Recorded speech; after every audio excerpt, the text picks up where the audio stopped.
আসসালামু আলাইকুম এভরিওয়ান, কি অবস্থা সবার? আশা করি সকলেই অনেক ভালো আছেন। সো মাদারবোর্ড সলিউশনের নতুন আরও একটি ইন্টারেস্টিং ভিডিওতে আপনাদেরকে স্বাগতম। আজকে আমরা শিখব তিনটা জিনিস শিখবো আমরা। প্রথমটা হচ্ছে কি, ল্যাপটপে আমরা আপনারা চেক করবেন কিভাবে যে কি প্রসেসর ইউজ করা হয়েছে তা চেক করবেন কিভাবে। নেক্সট স্টেপে শিখবো আমরা ল্যাপটপে কত জিবি স্টোরেজ ইউজ করা হয়েছে, মানে কত জিবি এনভিএম ইউজ করা হয়েছে তা দেখবেন কিভাবে। এবং কি তৃতীয় স্টেপে শিখবো আমরা কত জিবি র্যাম ইউজ করা হয়েছে, মানে মেমোরি ইউজ করা হয়েছে তা দেখবেন কিভাবে।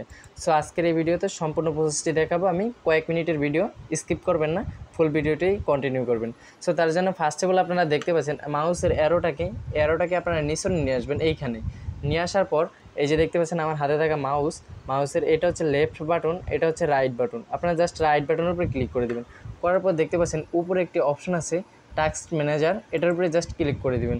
করার পর নতুন আরেকটি ইন্টারফেস ওপেন হয়ে যাবে। এটাকে আমরা জাস্ট একটি ফুল স্ক্রিন করে নিব।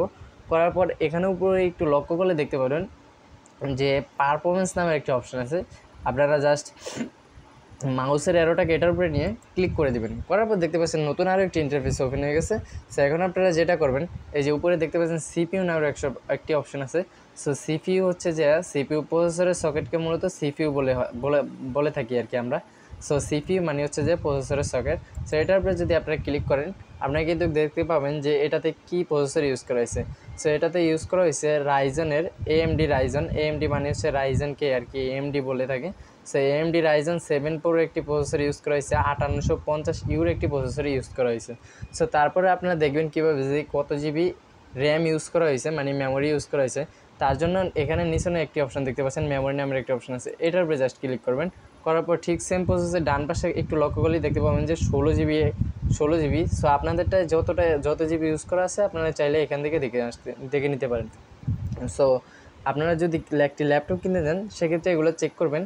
সো এখান থেকে চাইলে আপনারা দেখে নিতে পারবেন যে কত জিবি স্টোরেজ বা র্যাম ইউজ করা আছে। সো এটা দেখার জন্য এই যে দেখতে পাচ্ছেন এখানে কিন্তু 16 জিবি একটি র্যাম ইউজ করা আছে এই ল্যাপটপটিতে। সো তারপরে এখন দেখাবো কীভাবে স্টোরেজ মানে কত জিবি এনভিএম ইউজ করা আছে তা দেখবেন কীভাবে। সো তার জন্য সেম প্রসেসে দেখতে পাচ্ছেন ডিস্ক নামের একটি অপশন আছে 3 নম্বরে। প্রথমে হচ্ছে সিপিইউ, তারপরে মেমোরি, তারপর হচ্ছে ডিস্ক নামের একটি অপশন আছে।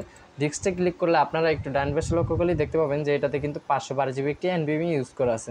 সো চাইলে আপনারা খুব ইজিলি এইভাবে চাইলে আপনারা এই জিনিসগুলো 3টা প্রসেস দেখে নিতে পারেন। সো এই 3টা প্রসেস দেখে নেবেন অবশ্যই আপনারা আপনাদের নিজের ল্যাপটপে দেখে নিতে পারেন, এবং কি আপনারা যদি একটি ল্যাপটপ কিনতে চান সেক্ষেত্রেও কিন্তু এগুলো চেক করে নিতে পারেন। সো এই 3টা প্রসেস ফলো করে চাইলে আপনারা এই 3টা জিনিস দেখে নিতে পারেন। সো আজকের ভিডিও এখানে শেষ করছি। পরবর্তী ভিডিও আসা পর্যন্ত সবাই ভালো থাকবেন এবং আমার জন্য দোয়া করবেন। আল্লাহ হাফেজ।